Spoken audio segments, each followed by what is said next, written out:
alasan kenapa perusahaan-perusahaan dan negara itu berhutang, soalnya biasanya mereka bisa mendapat keuntungan pajak. Bisa seperti contohnya kalau misalnya di Hong Kong, perusahaan-perusahaan di Hong Kong itu harus membayar pajak, tapi kalau mereka meminjam modal, itu bunganya tuh bisa mengurangi pajak mereka. Jadi itu salah satu keuntungan berhutang ya dalam dunia bisnis, itu bisa mendapat keuntungan pajak. Menjadi modal awal usaha dan sampai bisa memutar roda ekonomi negara. Sering sekali kan kita ada tadi berita di Indonesia berhutang banyak banget gitu kan ya.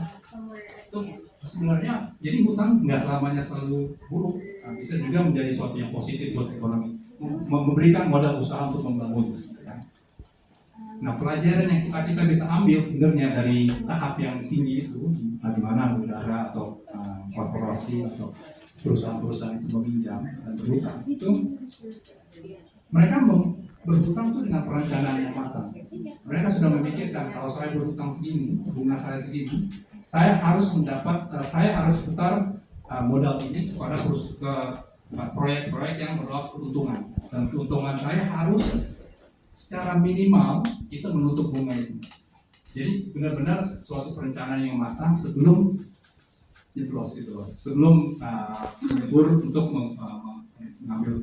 Tahu nggak kira-kira punya ide kenapa?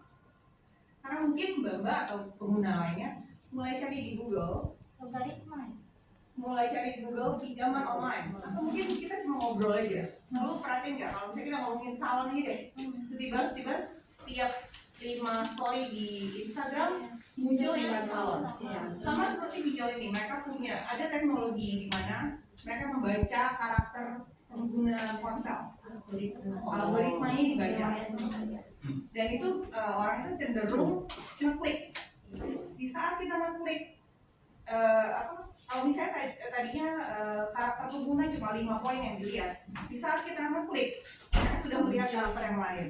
Jadi kalian akan terus dicecar dengan iklan-iklan ini. Dan ada yang lebih teknologi yang lebih lebih jauh lagi, karena biasanya suka ada Instagram yang connect ke mobile phone, kalian terima SMS. Nah itu tadi.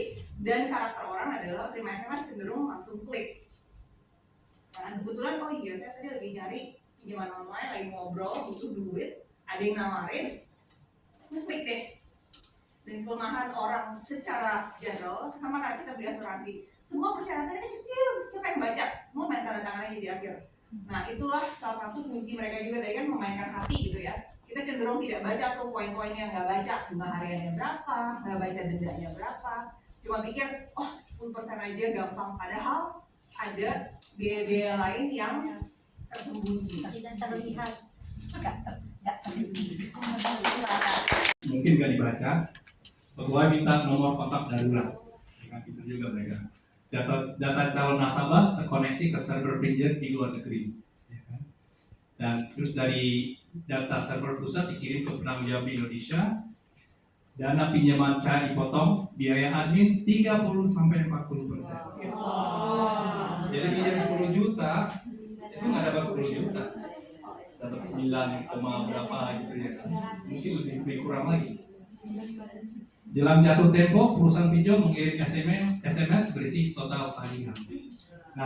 Nasabah dibuat kesulitan akses membayar tagihan.